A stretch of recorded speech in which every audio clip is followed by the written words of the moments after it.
Io papene ahuru mamaha. Te titau nei io pai te aruau te atua, no te aho poto o te taata nei. Aria te taata ta te waine e whanau nei, aita ria o na pu e mahana, e te ihoi i te peapea. Te tupu nei o ia mai te tiare, e ua motu i hora. Te maue nei mai te marura, e aure i mau mai. E hi ua ne hoi tō mata i te reira. E ara tai hoi oe ia ui te haawar a, e o oe atuara. E noa a nei te mea i ore, no roto i te mea i. Aore roa ia. E te ienei ua hap o hia o na e mahana. Te ia oe te tei o tōna maumarama. Ua hap o hia e oe tōna otia. E ore e mairi mai. E whariu e mai oe iana. E waihono ana. Ia tae tōna mahana mai to te taata i tarahu hiara. E mana ora aho i te rā aura.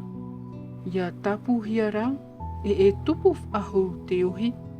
E itai ore te mea i a pira. E paari no atu tōna airaro i te repo. E pohe atura te tumuin e te whenua. E tupu whahu rā ia papehia. E ohi whahu hia ia mai te tanu hiara. Te taata nei rā, te pohe nei ia e marua no ai hora. Te pohe nei te taata e te ihea i hora ia. Mai te pape i te roto ora e maru. E te pau nei te pape pue e ua maru. O ia toa te taata nei, te tauto nei iraro e ore e tia mai. E hope no atu te maura i te mou, e ore o ia e ara mai, e ore tona tauto e whaarahia. Aheri o e whaataponi iau i hā te e.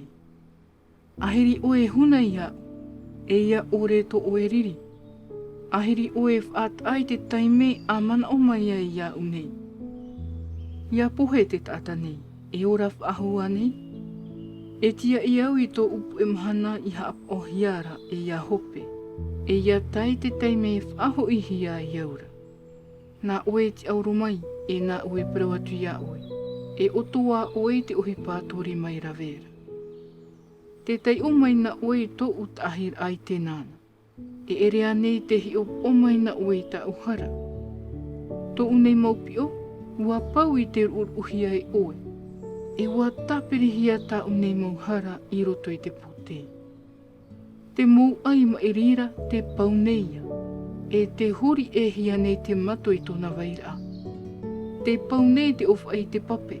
E te pau nei te repo whenua i te rahi o te pape. E tō te taata nei mana or a te pau atua nei ia oe. Te titau maira oe iana e poe atura. Te whaahuru e nei oe tōna mata e ua tuatu ia haerena. Ua whaaturahi tāna mautamari e aita o iei ite. E iar ohia rātou i te vivera e ore rā o ia e ite no atu. E riro rā tōna tino i te tahuti e tōna arawarua e riro ia i te oto.